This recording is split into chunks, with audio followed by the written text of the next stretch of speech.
कृष्णा। अधिक मास की प्रातःकाल की बेला में आप सभी की बहुत सारी शुभकामनाएं। भगवान श्री पुरुषोत्तम का ये मास जिसे भगवान स्वयं का नाम मिला है वह अत्यंत मंगलमय और शुभ है। इस पुरुषोत्तम मास में किया गया कोई भी आध्यात्मिक कर्म, स्नान, दान, भगवान के पवित्र नामों का जप और तपस्या मनुष्यों को 1000 गुना अधिक पुण्य फल प्रदान करता है। इसी मास में अधिक से अधिक आध्यात्मिक कार्य, भक्ति में सेवा इत्यादि संपन्न करने चाहिए। प्रत्येक क्षण भगवान श्री कृष्ण का स्मरण करें, चिंतन करें। जब इसी के माध्यम से अधिक मास को सफल बनाया जा सकता है और इसलिए इस पवित्र अधिक मास के अंदर हम श्रवण कर रहे हैं इस पुरुषोत्तम मास से जुड़ी हुई सुंदर पौराणिक कथा। आप प्रतिदिन प्रातः काल में नियम पूर्वक इन कथाओं का श्रवण कर रहे हैं और ऐसा करने से भगवान का प्रिय कार्य कर रहे हैं और इसी मास के अंत में आपको भगवान की विशेष कृपा अवश्य प्राप्त होगी। ये संकल्प छोटा नहीं है। प्रतिदिन प्रातः काल में श्रवण करना, भगवान को याद करना, यह अपने आप में एक बहुत महत्वपूर्ण और प्रशंसनीय तपस्या है। तो आज की हमारी इस अधिक मास पुरानी कथा का श्रवण करते हैं और इस कथा के अंत में आपके लिए इस अधिक मास में सुना जाने वाला आज की कथा आरंभ करते हैं। वैकुंठ लोक में भगवान की अनेक प्रकार से स्तुति और बारंबार नमस्कार करने के बाद अधिक मास ने भगवान से कर्मबद्ध होकर निवेदन किया, हे स्वामी दयानिधि, मुझे आपकी शरण में आया हूँ। बलिष्ठ लोग मुझे मलमास कहते हैं और मेरा निराधार करते हैं और मुझे स्वामी रहित और मलन कहकर शुभ कर्मों के निमित्त मेरा त्याज्य किया हुआ है। हे दीन वत्सल, हे भगवान कंस के कोपिग्नि, जिस प्रकार आपने वासुदेव की पत्नी देवकी को सुरक्षित किया था उसी प्रकार आप मेरी रक्षा क्यों नहीं करते। आपको दावानल से ग्वालिनों, ग्वालों और पशुओं को बचाने के लिए अनेक प्रयास किए थे। हे दीन बंधु, आप मुझे शरणागत की रक्षा क्यों नहीं करते। जरासंध के बंधन से जिस प्रकार आपने राजाओं को मुक्त किया उसी प्रकार आप मुझे शरणागत से रक्षा कीजिए।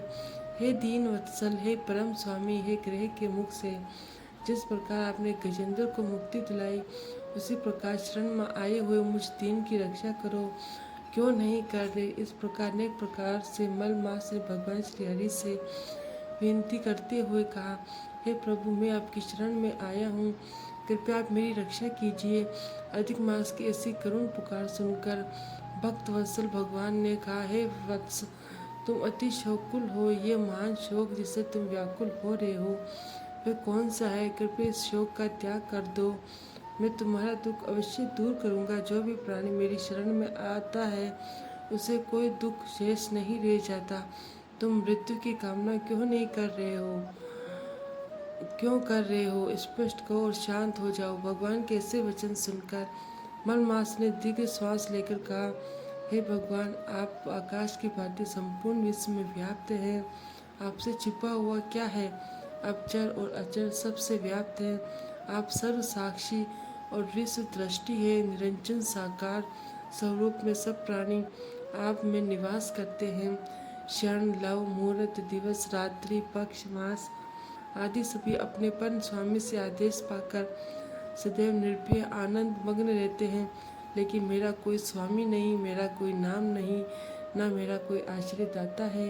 इसी से देवता मेरा निरादर करते हैं और मनुष्यों ने शुभ कार्यों के लिए मुझे निश्चित करके रखा हुआ है। इस प्रकार आंसू बहाते हुए, अश्रुपात करते हुए मलमास ने आगे कहा, प्रभु, प्रत्येक स्थान पर सभी जीवों से ऐसा भीषण अपमान प्राप्त करके मैं अब जीवित नहीं रहना चाहता हूँ। अपमान की आग में नित्य जलने वाला व्यक्ति किस प्रकार सुख से रह सकता है। इसलिए अपना धर्म देखकर आप जो चाहे वो कीजिए। आप प्रभु है, स्वामी है, मैं तो एक तुच्छ जीव हूँ। बार बार आपसे क्या ही कह सकता हूँ। प्रभु, मुझे मृत्यु चाहता हूँ, मैं मरना चाहता हूँ और मैं मरूंगा, ऐसा बार बार कहते हुए वे मलमास लक्ष्मीपति भगवान श्री विष्णु के समक्ष शांत होकर गिर पड़ा। उसको इस प्रकार नीचे गिरते हुए देखकर संपूर्ण सभा आश्चर्यचकित हो गई। उस समय वे अधिक मास जिस प्रकार गिरकर नीचे चुप होकर गिर गया उसे देखकर भगवान श्री कृष्ण दया से भर उठे और फिर मधुर वचनों से उसे सांत्वना देने लगे। भगवान ने कहा किस प्रकार उसे सांत्वना दी वे हम सुनेंगे हमारी इसी अधिक मास कथा श्रृंखला की अगली कड़ी में कल प्रातःकाल। लेकिन इस समय अधिक मास के अंदर प्रतिदिन सुनने के लिए आज मास के अंदर जितना आप भगवान की कथाओं का श्रवण किया जाए उतना ही फल आपको उससे दोगुना होकर मिलेगा। चलो शुरू करते हैं, एक और सुंदर पौराणिक कथा सुनते हैं। क्या आप जानते हैं पुरुषोत्तम मास में की गई छोटी सी भक्ति कई गुना फल देती है। अगर नियम सही ना हो तो इतने दुर्लभ महीने का पूरा लाभ नहीं मिल पाता। और ये पवित्र अधिक मास अब अगले 3 साल बाद आएगा, इसलिए ये शुरू होने वाले पुरुषोत्तम मास के लिए शुरू करें पौराणिक कथा। एक समय देवराज इंद्र अपनी सभा में अपनी पत्नी शशि देवी के साथ उच्च सिंहासन पर बैठे थे। उनके आसपास वसुक, रुद्रगण, आदित्यगण, सिद्धगण, अश्विनी कुमार तथा उनके ऋषि मुनि विराजमान थे। अप्सराएं इस सभा में नृत्य कर रही थी और गंधर्व सुंदर ताल देकर संगीत गा रहे थे। कहीं न कहीं देवराज इंद्र को अपने इस ऐश्वर्य का थोड़ा सा अहंकार होने लगा। अब ऐसे में उस सभा में पधारे देवताओं के गुरु ऋषि बृहस्पति, हालांकि देवराज इंद्र ने उन्हें अपनी सभा में आते हुए देखा, लेकिन फिर भी अपनी सत्ता के मध्य में चूर उसने अपने गुरु की अवमानना की।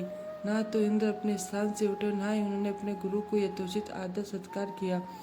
ये देखकर बृहस्पति समझ गए कि अब देवराज इंद्र के पतन का समय आ चुका है। वे चुपचाप उस स्थान को छोड़कर चले गए।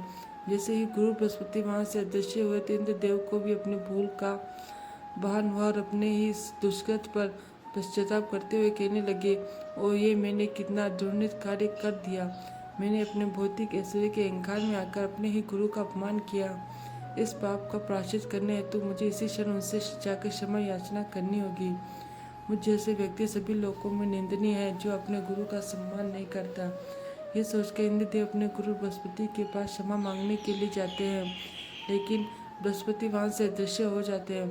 सभी देवतागण उन्हें ढूंढने का प्रयास करने लगे, लेकिन उनमें से कई भी देवताओं ने गुरु बृहस्पति को नहीं ढूंढ पाए। इस अवसर का लाभ उठाया असुरों ने। जैसे उन्हें पता चला कि देवताओं ने अपने गुरु का अपमान कर दिया, अब बृहस्पति उनके साथ न होने के कारण वे असहाय हो चुके हैं, तो उसी क्षण असुरों के गुरु शुक्राचार्य के निर्देशन में उन्होंने स्वर्ग पर आक्रमण कर दिया। अब असुरों के सामने देवताओं की भयंकर पराजय हुई। निसाय देवता गण अब पहुंचे ब्रह्मा जी के पास। ब्रह्मा जी ने भी देवराज इंद्र की अच्छी फटकार लगाते हुए कहा, हे देवराज, अपने ऐश्वर्य के मन में चूर होकर जो आपने गुरु बृहस्पति का अनादर किया, उसी का ये परिणाम है। आज आपने अपने समस्त भौतिक ऐश्वर्य को खो दिया। अब एक कार्य करो, जब तक देवगुरु बृहस्पति वापस नहीं लौटते तब तक तुम त्वष्टा के पुत्र विष्णु के आश्रम में जाओ। उनका चरित्र शुद्ध है और उनके तपस्या द्वारा उन्होंने अपने अंदर ब्रह्म तेज को प्राप्त किया है। लेकिन याद रहे, इस विश्वपु का संबंध माता की ओर से असुरों के साथ भी है, इसलिए वे असुरों के साथ भी समान रूप से ही व्यवहार करता है। ब्रह्मा जी की बात सुनकर देवराज इंद्र सहित देवतागण त्वष्टा के पुत्र विश्वपु के पास गए। उन्होंने उनकी पूजा की और प्रार्थना तथा स्तुति करके उन्हें प्रसन्न करने का प्रयास किया। देवतागण इसी प्रकार श्रद्धा को देखकर विश्वपु उनके गुरु बनने के लिए तैयार हो गए और उन्हें देवताओं के लिए अनुष्ठान करना आरंभ कर दिया। जैसे ही ब्रह्मा जी ने बताया कि विष्णु के मन में असुर के प्रति भी अच्छा भाव था, इसलिए देवराज इंद्र से छिपकर विष्णु असुरों के लिए भी आहुतियाँ दे रहे थे। जब इंद्र को इस बात का पता चला तो उन्हें बड़ा क्रोध आया और उन्होंने उसी समय विष्णु के तीनों सिर काट दिए। इंद्रदेव को इस प्रकार ब्राह्मण हत्या करने के बाद पश्चाताप हुआ, लेकिन अब क्या करें, आखिर अपने भौतिक ऐश्वर्य को भी तो उन्हें बचाना था। तब ऋषि त्वष्टा को यह समाचार मिला कि इंद्र ने उनके पुत्र विष्णु की हत्या कर दी, तो वे अत्यंत क्रोधित हो उठे। उन्होंने इंद्र का वध करने के लिए उसी क्षण एक यज्ञ प्रारंभ किया। उसमें आहुतियाँ देते समय वे जोर जोर से बोलने लगे, हे इंद्र के शत्रु, इंद्र का वध करने के लिए इसी समय प्रकट हो, प्रकट हो। और फिर यज्ञ की उस अग्नि की दक्षिण दिशा में एक भयंकर व्यक्ति उत्पन्न हुआ। वो साक्षात प्रलय जैसा लग रहा था। उसका शरीर चारों दिशाओं में तीव्र गति से फैल रहा था। उसके बाल, दाढ़ी और मूंछ पिघले हुए तांबे जैसे रंग की थी। उसका विशाल काला शरीर जले हुए पर्वत जैसा प्रतीत हो रहा था। उसका विशाल मुख किसी गहरी गुफा जैसा था। ऐसा लग रहा था मानो वो अपने जीवा से आकाश के तारों को चाट रहा है और तीक्ष्ण दांतों से पृथ्वी का भक्षण कर रहा है। उच्च स्वर में चित्कार करते हुए संपूर्ण पृथ्वी को कंपन कराने लगा, क्योंकि इस व्यक्ति ने तीनों लोगों को आवृत कर लिया था। इसलिए उसका नाम पड़ा वृत्रासुर। यह असुर इतना भयावह था कि उससे युद्ध करना तो दूर, उसके समझ जाने की भी देवताओं को भय लग रहा था।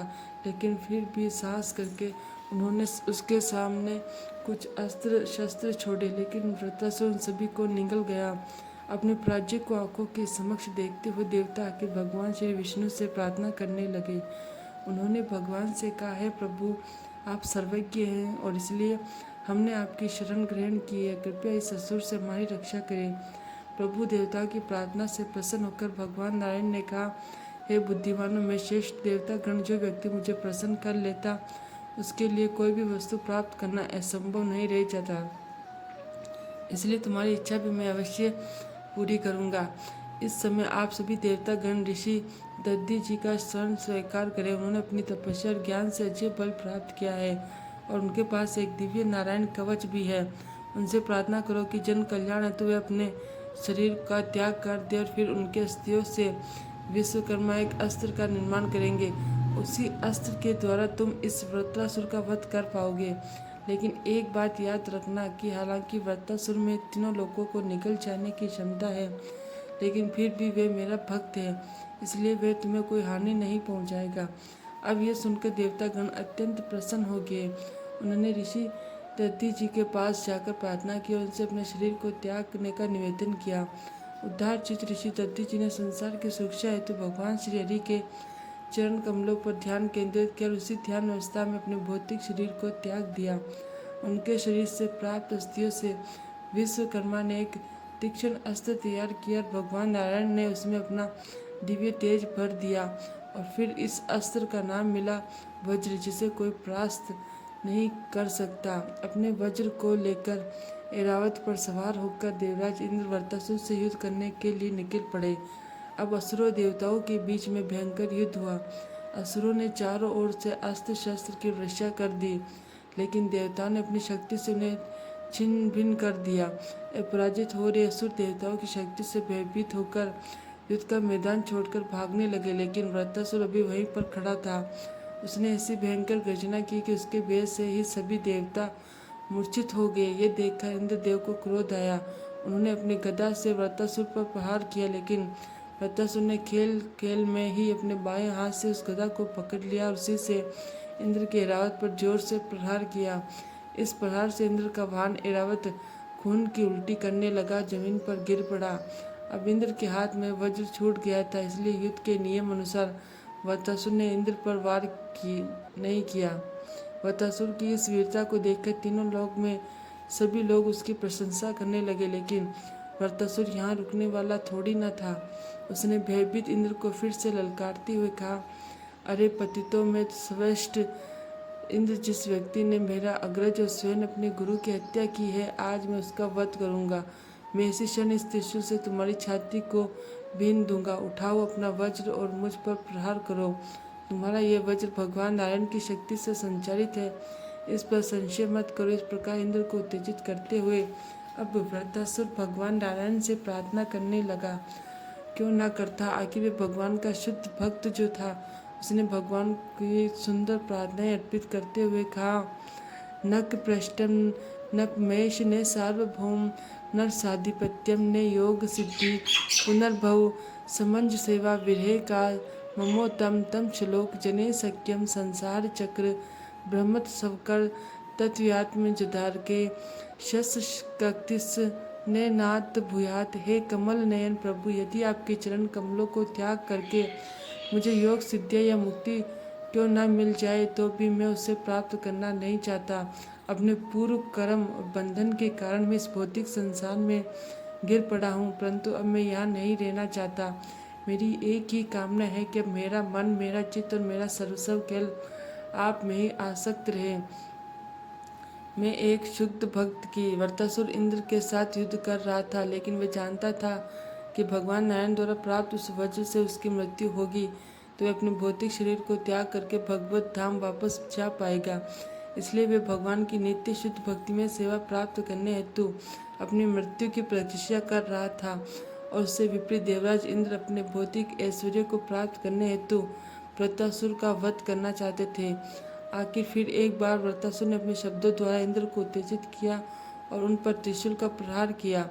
इसके उत्तर में इंद्र ने भी वज्र द्वारा वृत्तासुर की दोनों भुजाओं को काट दिया और अंत में वृत्तासुर का सिर एक उचित समय पर जमीन पर गिर पड़ा। उसकी आत्मा ने शरीर से निकलकर वैकुंठ की में प्रवेश किया और भगवान संकर्षण के सनातन पार्षद बन गए। इसी प्रकार एक असुर होने के बाद भी भगवान श्री हरि के शुद्ध भक्त वृत्तासुर की वीरता पूर्ण और महान मृत्यु हुई। हालांकि देवराज इंद्र को अपना समस्त भौतिक ऐश्वर्य प्राप्त हुआ, लेकिन वृत्तासुर को उससे भी ऊपर का स्थान प्राप्त हुआ। इस भौतिक संसार से मुक्ति और भगवान के नित्य धाम में उनकी सेवा। तो ये थी आज की अधिक मास की विशेष कथा। तब तक इस पुरुषोत्तम मास में सदैव परम भगवान श्री कृष्ण का स्मरण और चिंतन करते रहिए, क्योंकि उनके चरण कमल ही हमारा एकमात्र आश्रय स्थान है। हरे कृष्णा।